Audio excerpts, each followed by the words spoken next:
തൈ നടാം നമുക്കമ്മയ്ക്കു വേണ്ടി, ഒരു തൈ നടാം കൊച്ചുമക്കൾക്കു വേണ്ടി, ഒരു തൈ നടാം 100 കിളികൾക്കു വേണ്ടി, ഒരു തൈ നടാം നല്ല നാളേക്കു വേണ്ടി.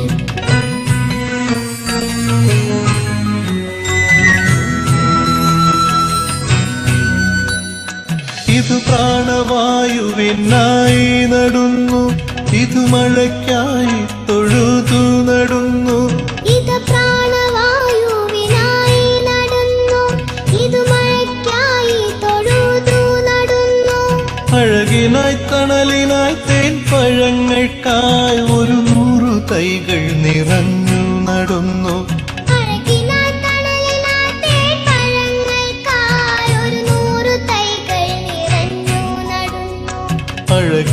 തണലിനായി തേൻ പഴങ്ങൾക്കായി 100 തൈകൾ നിറഞ്ഞു നടുന്നു.